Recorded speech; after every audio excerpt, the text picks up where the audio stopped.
Nos próximos 30 minutos, você vai descobrir como se amar de verdade. Não do jeito que mandam por aí, mas do jeito que liberta. Porque me diz uma coisa, quantas vezes você já se pegou aceitando migalhas? Tentando ser uma versão sua que é mais fácil de se amar? E se o verdadeiro bloqueio não for o que você pensa? E se tiver uma raiz invisível, bem escondida, que vem moldando o que você acredita que merece? Essa raiz quase destruiu a minha história, mas foi ela também que me ensinou a me amar de verdade. Hoje eu vou te mostrar os 4 passos que me ajudaram a arrancar essa raiz invisível da minha vida de uma vez por todas, que vão te ajudar a fazer a mesma coisa. Capítulo 1. A menina que aprendeu a aceitar migalhas. A primeira vez que eu senti que assim, talvez eu não fosse tão amável assim, eu devia ter uns 4 ou 5 anos. A gente tava no recreio brincando de Power Rangers. Gente, vocês lembram quando Power Rangers passava na Globo de manhã? Dava pra assistir antes de ir pra escola? Saudades. Mas eu queria muito ser a Power Ranger rosa. Aí um menino virou e falou: não pode. A Power Ranger rosa é sempre a menina mais bonita da sala. Você só pode ser a amarela. E ali, minha querida ouvinte, pela primeira vez eu senti, talvez tivesse alguma coisa de errado comigo. Que talvez eu era quase segunda escolha. Amável o suficiente, mas não o bastante pra ser escolhida. Você sabe qual foi o mais louco dessa história toda? Eu não chorei. Eu ouvi o que o João Guilherme falou, certeza que o nome daquela criança era João Guilherme, e eu fui lá brincar sendo a Power Ranger amarela. Porque desde cedo eu aprendi, e eu tenho quase certeza, a senhora está aqui assistindo esse vídeo, você aprendeu isso também, a engolir o incômodo, a normalizar o incômodo, a silenciar a tristeza, a aceitar o que me davam, com medo de parecer difícil demais. E se você olhar para sua própria história, talvez você também aprendeu isso bem cedo, a dizer tá tudo bem quando claramente não tava, a sorrir quando você queria sumir, se moldar para caber onde você claramente não encaixava. Aí na casa da senhora é desse jeito também? Porque aqui em casa teve um negócio que eu tive que aprender na marra. E é o seguinte, quanto mais a gente se cala, mais desconectada a gente se mantém de si mesma. E quanto mais desconectada a gente tá de si mesma, mais normalizado fica a gente aceitar menos do que a gente merece. Porque você não tá lá, você não tá conectado. Então, qualquer coisa serve, não te importa. Por que a gente faz isso com a gente? E é por isso que o nosso primeiro dever de casa entra agora. Hoje, eu quero te convidar a começar um check-in do amor próprio. Pode parecer simples, mas esse exercício tem o poder de te reconectar com a sua voz interior, com a sua verdade, que você e eu aprendemos a calar por muitos e muitos anos. Tá na hora de você começar a devolver essa voz pra você. 2 minutinhos por dia, só você com você mesmo. No final do dia, se pergunte: das coisas que eu senti hoje, o que eu me deixei externalizar e o que eu não me deixei externalizar? O que o corpo estava tentando me dizer? Em algum momento eu me silenciei para ser aceita? Se sim, por quê? Como posso ter mais graça e amor comigo amanhã? Você pode fazer isso mentalmente, ou no bloco de notas do seu celular, ou pegar um caderno super bonitinho só pro seu check-in do amor próprio. O importante é fazer, porque você merece escutar com gentileza. E agora, ai meu Deus, respira fundo aqui comigo, vamos lá. Porque esse próximo passo, ele é mais profundo ainda. Porque talvez o problema nunca tenha sido você, e sim o que você aprendeu a acreditar sobre o amor. Capítulo 2. A mulher que se confundiu com a falta de amor. E querido ouvinte, me diz se você também já se sentiu assim. Como se alguma parte dentro de você achasse que você precisasse fazer alguma coisa a mais, mudar alguma coisa dentro de você, ser melhor, mais bonita, mais inteligente, mais, para só então você ser merecedora de amor. Porque foi isso que aconteceu comigo depois daquele dia no recreio, quando eu descobri que eu não podia ser a Power Ranger rosa, mas que eu era o suficiente pra pelo menos ser a Power Ranger amarela. Por um tempo, eu até me sentia bonita, mas eu nunca era bonita o suficiente. E aí eu fui percebendo que em todos os garotos que eu gostava na escola, eu sempre era a amiga deles. Eu nunca era a menina que ele gostava. Eu era legal, mas eu nunca era a mais descolada da sala. E aí, essa história do recreio parece que dia após dia foi sendo comprovada na minha cabeça. E lá dentro de mim foi se formando essa parte que achava que precisava fazer alguma coisa a mais pra merecer amor. Transformar, provar, conquistar. Talvez você já tenha criado versões de si mesma só pra ser escolhida. Talvez tenha mudado seu cabelo, seu jeito de falar, até sua risada, pra se tornar mais fácil de amar. E, talvez como eu, você tenha passado anos sendo a versão de uma mulher que você achava que seria amada. Só pra descobrir que mesmo assim continuava não sendo escolhida. Eu já contei essa história num outro vídeo, o vídeo sobre como descobrir quem você realmente é. Ali eu conto sobre quando eu fiz uma lista do meu namorado perfeito. E depois eu fiz uma lista sobre a mulher que eu precisava ser para que esse cara perfeito me amasse. E essa mulher não tinha nada a ver com o que eu era na vida real. Por muito tempo eu tentei ser essa mulher. E eu achava que amor era isso. Se encaixar, ceder, esperar para que alguém um dia me visse e finalmente me escolhesse. E isso me levou a aceitar menos, muito menos. Porque se eu não acreditava que era o suficiente, então qualquer coisa era prêmio. E o que eu achava que era só azar no amor era uma história que eu aprendi e repeti vez após vez após vez. A história de que amor era algo que se ganhava por desempenho. O nome disso é crença. E não, eu não tô falando de religião. Eu tô falando sobre histórias invisíveis que a gente aprende sobre quem a gente é e o que a gente merece. Uma crença é como um óculos que você nem sabe que tá usando. Ela filtra tudo que você vê, sente e escolhe. E o mais louco disso tudo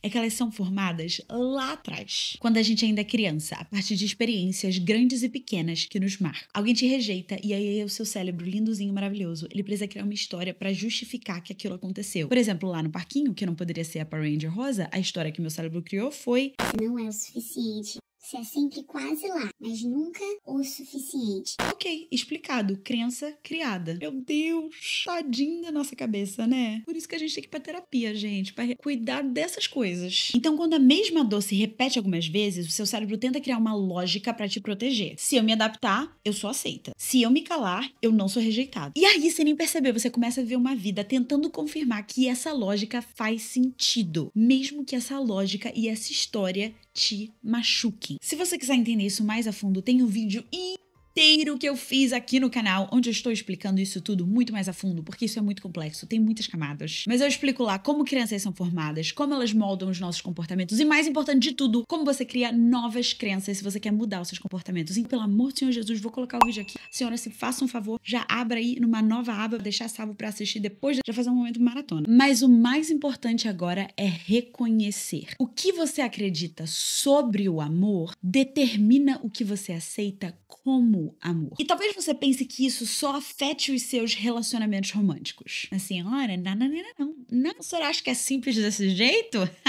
Não. Não. Vai muito além disso. Porque quando você acredita que você não é digna de amor, essa crença, ela infiltra a sua vida toda. Ela afeta os amigos que você aceita ter, os trabalhos que você se permite receber, a forma como você cuida do seu corpo, até o quanto você acha que você pode descansar, sonhar ou simplesmente existir. E é por isso que o nosso dever de casa do capítulo 2 é tão necessário, porque você pode estar repetindo uma história que você nem percebe que existe. E enquanto essa história não for exposta à luz, você vai seguir aceitando migalhas, achando que é banquete. Dever de casa do capítulo 2 é reescrever suas crenças sobre amor. Complete a frase. Primeira coisa que vem na sua cabeça, tá? Eu achava que amor era. Hoje eu sei que amor é. Eu sou digna de amor porque. Não vale responder porque eu sou legal, porque eu sou boazinha. Vai mais fundo, querido ouvinte. Vai de lugar de alguém que tá, assim, decidida a se amar de verdade. Essa última pergunta aqui, eu vou deixar a senhora pensar mais um pouquinho. Se você quiser, compartilha aqui nos comentários com a gente. Compartilha sua frase, eu achava que amor era. Às vezes, dizer isso em voz alta, mesmo que seja digitalmente, é o primeiro passo pra você se libertar dessa crença antiga. Eu vou estar aqui lendo com carinho, dando like no seu comentário e te incentivando esperando do outro lado da tela. Mas vamos ser sinceros, né? É muito difícil dar basta numa história que a gente viveu assim a nossa vida inteira. Mesmo quando ela machuca, mesmo quando ela fica se repetindo. Porque de alguma forma você ainda acredita que essa história diz algo sobre quem você é. Só que chega uma hora que não dá mais. Você precisa entender que continuar nesse ciclo tá te custando caro demais. Mas, como reconhecer esse limite? E o que fazer quando se amar exige que você vá embora? É exatamente isso que você vai aprender agora. Capítulo 3. A mulher que decidiu dar um basta. Você já viveu um amor que parecia um filme, mas que terminou em pesadelo? Sabe quando você romantiza uma história tanto que até os sinais vermelhos parecem assim, charme e decoração? Pois é, por anos eu carreguei uma história comigo que eu achava que era sobre amor, mas na verdade era sobre carência, sobre ausência, sobre me humilhar pra tentar merecer afeto. E lembra que eu sempre falo que o pior relacionamento da minha vida um dia vai virar uma série da Netflix? Então pega sua pipoca que agora chegou o nosso momento minissérie aqui no canal. Gente, olha, é a pipoca de cheddar com caramelo. Entendedores entenderão. Perfeita. Esse é um episódio intenso, daqueles que você assiste meio chorando, meio rindo de nervoso. Ele começa assim. Eu tinha 21 anos. Ele era mais velho, mais vivido, mais confiante. E eu tava encantada. No começo parecia coisa de filme. Mensagens lindas, músicas românticas, sonhos compartilhados. Nos primeiros 3 meses, tudo era perfeito. Mas aí, tudo começou a mudar. Primeiro veio a traição. Pelo menos a primeira que eu descobri. Pra ser bem sincera, ele que me contou. E mesmo assim, eu fiquei. Eu achava que se eu fosse melhor, mais bonita, mais magra, mais inteligente, mais compreensiva, ele ia perceber. Um dia, ele ia acordar e dizer, é você. Sempre foi você. Mas esse dia nunca veio. O que começaram a vir foram sumiços. Dias, às vezes semanas, sem responder mensagens ou ligações. E eu ficava aqui do outro lado desesperada, pensando, o que é que eu fiz de errado dessa vez? Eu ficava ali sofrendo. E aí, do nada, eu via uma foto, uma postagem, outra postagem dele com outras mulheres, em viagens, em restaurantes, como se o relacionamento que a gente tivesse não existisse. E mesmo assim, eu continuava tentando merecer aquele amor. Porque quando ele olhava, quando ele dizia que gostava de mim, porque ele nunca disse que me amava, quando ele me dava um único dia bom, aquilo virava combustível por semanas. Eu lembro até hoje de uma dessas vezes que ele não me respondia há semanas. E eu tinha acabado de descobrir uma dessas aventuras postadas online como se eu não existisse. E mesmo assim eu coloquei o meu celular na bolsa e fui tomar café da tarde com a mãe dele, que tinha acabado de me ligar, que ela tava com saudade de mim. E a gente tivemos uma tarde maravilhosa, como se nada daquilo tivesse acontecendo, como se eu fosse parte da família. E isso me confundia tanto. E eu pensava, se a mãe dele me chama pra tomar café, se quando a gente tá junto, a gente faz planos pro futuro, talvez ele só precise de mais tempo. Talvez um dia ele perceba o que todo mundo ao redor dele já percebeu. Mas o que eu não percebia era o quanto eu estava me perdendo de mim mesma nesse processo. Esse relacionamento durou 2 anos, entre idas e vindas. 2 anos. Aceitando migalhas e tentando ser perfeito o suficiente para merecer amor. 2 anos em que a minha autoestima foi se desfazendo aos poucos. Minha mãe, vendo o estado que eu tava, porque o que eu tô contando aqui pra senhora é 5% do que eu passei nesse relacionamento, porque 95% eu tô deixando pra sala de roteiristas de Netflix. E aí minha mãe, Dona Simone, maravilhosa, vendo o estado deplorável que eu e minha autoestima estávamos, me inscreveu num retiro espiritual daqueles. 1 semana inteira desconectada do mundo. Desconectada dele. Foi como respirar depois de quase me afogar. Nesse retiro espiritual, eu cheguei à conclusão de várias coisas que é o que eu tô compartilhando aqui com a senhora. Mas o mais importante eu percebi, nesses 2 anos e provavelmente da minha vida inteira até aquele ponto, eu tava tentando convencer as pessoas de que eu era merecedora de amor. Mas que, por ser filha de Deus, eu já era amada. E que eu não precisava convencer ninguém disso. Sim, tinham coisas que eu precisava melhorar. Sim, quando você está em um relacionamento, você vai fazer concessões, mas toda a humilhação que eu tava passando pra convencer alguém que eu era merecedora de amor, não. Aquilo não era normal e aquilo não era mais a maneira que eu queria viver a minha vida. Mais do que isso, ali eu tive a clareza de que eu tinha um propósito muito grande na minha vida. E que cada dia que eu desperdiçava da minha vida com alguém que não via o quão especial que eu era um dia que eu desperdiçava não vivendo o meu propósito. Então eu criei um plano na minha cabeça de que no momento em que eu saísse dali, eu iria conversar com ele e ia falar: eu não quero mais desperdiçar o meu tempo, não quero mais desperdiçar o seu tempo. Se a gente vai continuar junto, a gente tem que tornar isso oficial. E se não for pra gente continuar junto, tá tudo bem. Vai cada um pro seu canto. Ai, gente, que orgulho. Depois de 2 anos, quando a minha mãe ouviu isso, ela provavelmente teve vontade de chorar. Mas de 2 anos pra isso, eu tive que te mandar pra um retiro espiritual pra você conseguir entender isso. Desculpa, mãe, mas entendi.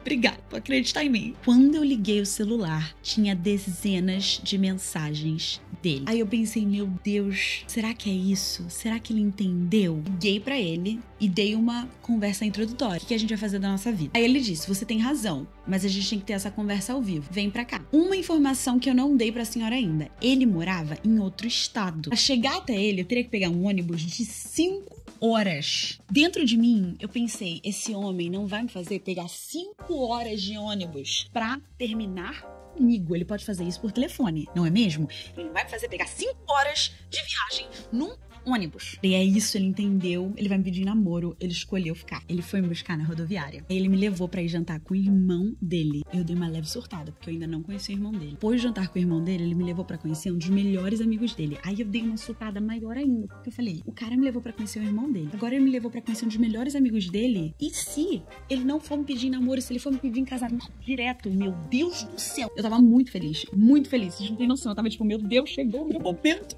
Depois de tanto esperar, eu vou ser honrada por toda essa espera. Eu tava assim, a pura alegria, a esperança no meu coração. Você não tem noção. Aí ele falou assim, olha, já tá muito tarde, porque eu cheguei lá de noite. Ele falou assim, já tá muito tarde, vamos fazer o seguinte, essa é uma conversa que eu quero ter com calma. Eu quero ter com calma. Vamos ter essa conversa, vamos tomar um café da manhã bem gostoso amanhã de manhã, a gente tem essa conversa. Eu falei, ótimo, vamos fazer isso. Gente, eu tava muito feliz. Aí a gente acordou bem cedo e fomos na cafeteria predileta dele. Eu falei, ele me trouxe na cafeteria predileta dele. É óbvio que ele vai me pedir namoro. No mínimo. Casamento, 90% de chance, mas no mínimo em namoro, correto? Correto. Tá, estamos aqui pensando dessa forma. Chegamos lá na cafeteria, sentamos, ele falou, pode falar, Isabelle. Aí eu fui, respirei, falei, olha, nesse tempo que eu fiquei longe, eu percebi que eu tenho um propósito muito grande e que você também tem um propósito muito bonito. E eu acho que é besteira o que a gente tá fazendo. A gente tá perdendo muito tempo. 2 anos já. E o que a gente tá fazendo? Eu te amo. Gente, eu falei eu te amo antes, né? Porque ele não tinha falado eu te amo. Eu falei eu te amo. A gente pode ver uma vida muito bonita juntas. Mas eu queria saber o que você acha disso. Porque se você não acha que a gente vai dar certo junto, tá tudo bem. Mas se não for pra gente ficar junto, não quero continuar. Acho que não vale a pena a gente ter um na vida do outro. Falei mais coisas também, mas no geral foi isso. Abri meu coração. Eu tava muito esperançosa pra ouvir o que ele ia falar. E aí, querido ouvinte, pegou na minha mão, olhou dentro dos meus olhos e falou, Isabelle, você sabe que eu não te amo. Até botar a pipoca aqui de lado. Aí ele pegou um guardanapo que tava ali na mesa, tirou uma caneta do bolso, começou a escrever e falou assim, eu vou te mostrar todas as razões pelas quais a gente nunca vai dar certo. E aí ele começou a escrever todas as razões pelas quais a gente nunca daria certo. Depois ele começou a escrever todas as vezes que ele tinha me traído. Traído, né? Porque aí ele falou que a gente na verdade nunca esteve num relacionamento, mas às vezes que eu sabia e às vezes que eu não sabia. Ele falou assim, se eu quisesse alguma coisa com você séria, se eu quisesse realmente casar com você, cara, em menos de 3 meses a gente já teria casado, mas não vejo a gente indo pra nenhum lugar sério. Vocês imaginam a minha cara com 20 e 23 aninhos, 22 pra 23 aninhos de idade, mais de 5 horas na minha casa ouvindo isso. Eu nunca senti tão querendo cavar um buraco no meio do nada e sumir como naquele momento. Mas eu não implorei, eu não gritei. Alguma coisa dentro de mim desligou naquele momento. Mas eu falei, olha, é o seguinte, eu não quero mais ter você na minha vida. Eu não quero mais nenhum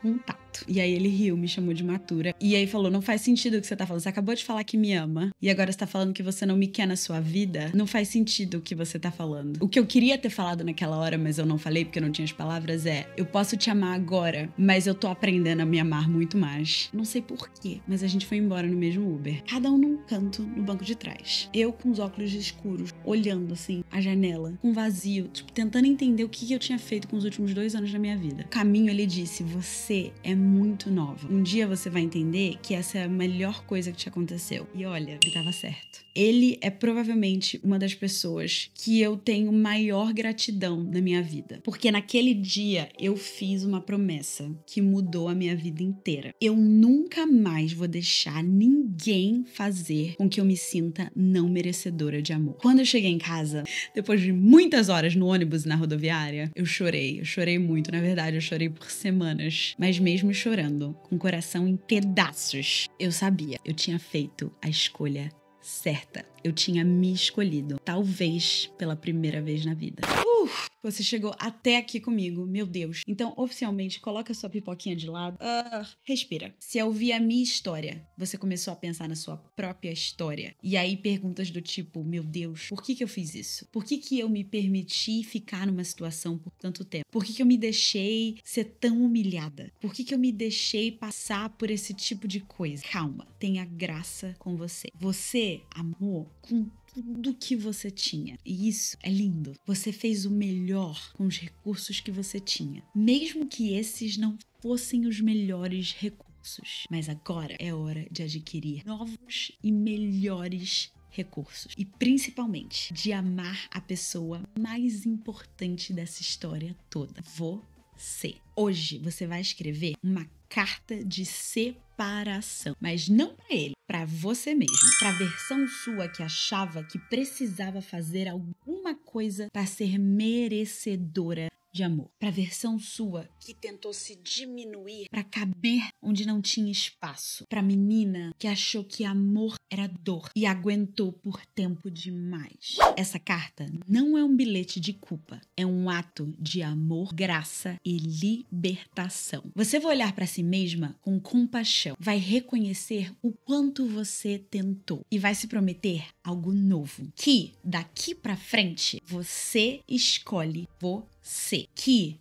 daqui pra frente você merece amor inteiro, amor seguro, amor verdadeiro. Dar um basta exige coragem. Mas e depois? Quando o silêncio chega, quando você não tem mais ninguém pra te validar, quando a saudade aparece, mesmo quando é saudade daquilo que te machucava, o que é que a gente faz? É exatamente isso que a gente vai descobrir no próximo capítulo.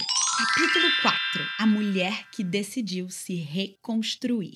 Você já teve aquele momento em que tudo desmorona? Você sente que talvez, só talvez, esse pode ser o começo de algo novo? Foi assim que eu me senti depois daquele grande dia do basta. Do dia que eu acabei de contar pra senhora. Não teve trilha sonora de superação, nem uma grande virada que aconteceu da noite pro dia. Teve silêncio. Um silêncio doído, pesado, daqueles que gritam por dentro. Teve mensagem digitada e apagada. Teve choro escondido no banho. Teve choro pela casa que não dava pra esconder. E ainda assim, foi o começo. Foi depois dele que eu entrei na terapia. Foi depois dele que eu me joguei de cabeça no desenvolvimento pessoal. E foi por causa disso tudo que eu me tornei a mulher que eu sou hoje. E essa mulher estava pronta pra conhecer o cara maravilhoso que é o meu marido. Eu queria saber como podia me reconstruir mesmo estando em 1000 pedaços espalhados ao redor. E talvez você esteja nesse momento agora. Talvez você já tenha dado o seu basta. Ou talvez ainda esteja tentando encontrar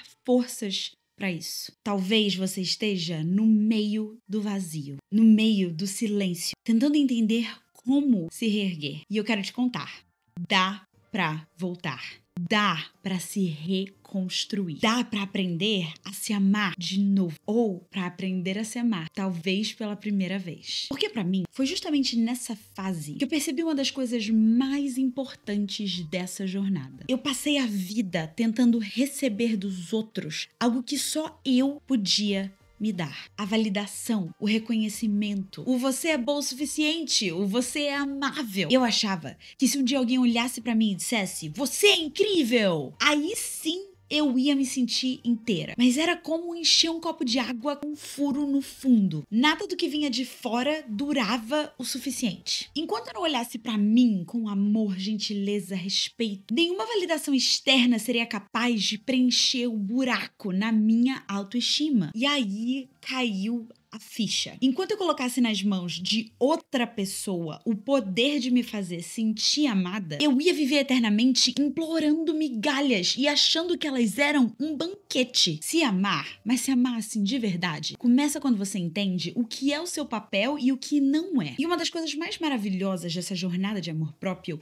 é que amor próprio é algo que é aprendível. É algo que se constrói, tijolinho por tijolinho. Mas pra gente começar essa construção, eu quero te convidar a refletir. Tipo de validação que você mais busca nos outros. Eu ouvi Você é muito inteligente, eu tenho muito orgulho de você. Ai, você é tão linda. Nossa, você é melhor no que você faz. Pra pensar que tipo de frase, de gesto, de reconhecimento mais faz você se sentir vista, valorizada, amada? É quando alguém lembra qual que é a sua cafeteria predileta? É quando alguém elogia alguma coisa que você fez? É quando alguém segura sua mão quando você tá se sentindo ansiosa? Eu tô levando a senhora pra esse cantinho da reflexão, por quê? Quando a gente entende o tipo de amor que a gente mais busca do outro, a gente entende o tipo de amor que talvez a gente mais precise aprender a se dar. E eu sei que isso tudo parece muito poético, mas calma, vou te dar algo tangível pra fazer isso acontecer. Porque agora que a senhora deu seu basta, está na hora da gente começar a reconstruir oficialmente. Hoje eu quero te convidar a criar o seu plano de reconstrução emocional. Pensa nisso como os primeiros tijolinhos da sua nova fundação. O que eu preciso aprender a me dar sozinha? É validação, carinho, reconhecimento, respeito? Que mentiras sobre mim eu tô pronta pra abandonar? Eu sou difícil de amar? Eu sou muito sensível? Eu sou sempre o problema? Por onde eu posso começar a me reconstruir hoje, mesmo em pedaços? Novos hábitos, novas amizades, novos sonhos? Quais práticas simples me ajudam a lembrar quem eu sou? Alguns exemplos do que funcionam pra mim pra estar uma inspirada, tá? Caminhar ouvindo música, tomar um banho demorado, escrever no diário, dançar, orar. Essas respostas são o começo da sua volta pra casa. Um retorno gentil à mulher maravilhosa que você sempre foi, por debaixo de todas essas máscaras, por debaixo de toda essa dor. Você começou a se reconstruir, mas a vida acontece. E o que a gente faz nos dias onde tudo parece desmoronar de novo? Chegou a hora de descobrir o segredo que mantém o amor próprio vivo, mesmo nos dias nublados. Capítulo 5. A mulher que se cultiva com carinho. A gente fala muito sobre recomeçar, sobre dar um basta, sobre reconstruir. Isso é maravilhoso. Eu amo, eu tô aqui pra esse momento. Mas, porém, todavia, tem uma coisa que a gente precisa falar sobre. É que isso tudo leva tempo. Tem um tempo ali, uma vida que acontece no meio disso tudo. Eu tô te contando essa história toda do término e tem quase 10 anos que ela aconteceu. E ainda assim, tem dias que a minha autoestima, ela dá uma escorregada. Em que eu preciso, de novo, ser intencional em olhar com carinho pra mim mesma. Porque amor próprio, ele não é um destino. Ele é um caminho. Ele tem recomeços, ele tem descobertas, ele tem recaídas. E você sabe qual é o segredo pra continuar? Graça com você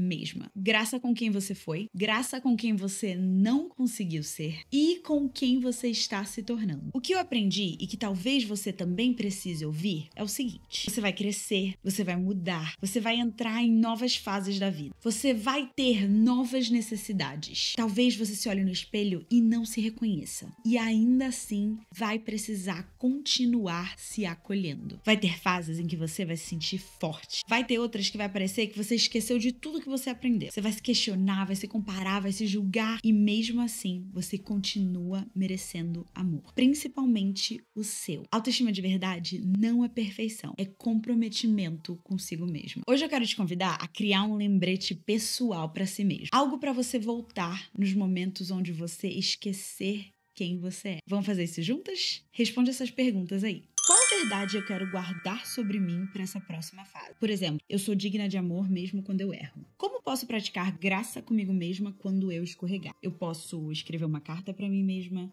conversar com uma amiga que eu confio, me lembrar de que eu estou aprendendo. O que eu preciso lembrar quando eu voltar a buscar validação em lugares errados? posso me lembrar que isso é reflexo de uma ferida antiga e eu posso dar pra mim mesma o que eu estou procurando. Qual pequena prática pode me ancorar nos dias difíceis? Coisas que funcionam pra mim, Isabelle, que talvez possam te inspirar. Orar, caminhar, escrever, ouvir aquela música que me lembra de quem eu sou. Essas respostas não são o fim da sua história e elas podem se expandir conforme você vai aprendendo mais coisas sobre você mesmo, porque você tá em movimento, em construção. Você chegou até aqui, você enfrentou a sua dor, você se viu com mais clareza, você deu um basta, começou a se reconstruir. E agora você está aprendendo a continuar com amor, com compaixão, com paciência e principalmente com graça. E se você só for levar uma coisa do vídeo de hoje, eu espero que seja isso. Você merece amor, exatamente como é hoje. E se você chegou até aqui, meu Deus do céu, você sabe o que significa? Significa que você tem acesso ao emoji secreto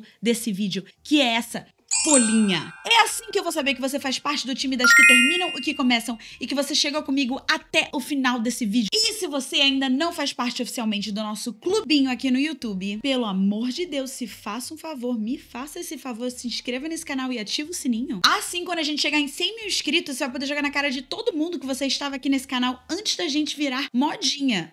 Quem avisa, amigo é. E se você está muito animada para colocar tudo isso em prática, você precisa assistir este próximo vídeo. Nele, eu te ajudo a descobrir onde as coisas começaram a desandar na sua vida e como usar essa clareza para se reconectar com o seu eu de verdade. E antes de você ir, deixa eu te dizer uma coisa muito importante. Eu tô muito orgulhosa de você por ter dado mais um passo rumo à sua vida dos sonhos. A gente tá fazendo isso juntas. Te vejo logo logo. Tchau, tchau!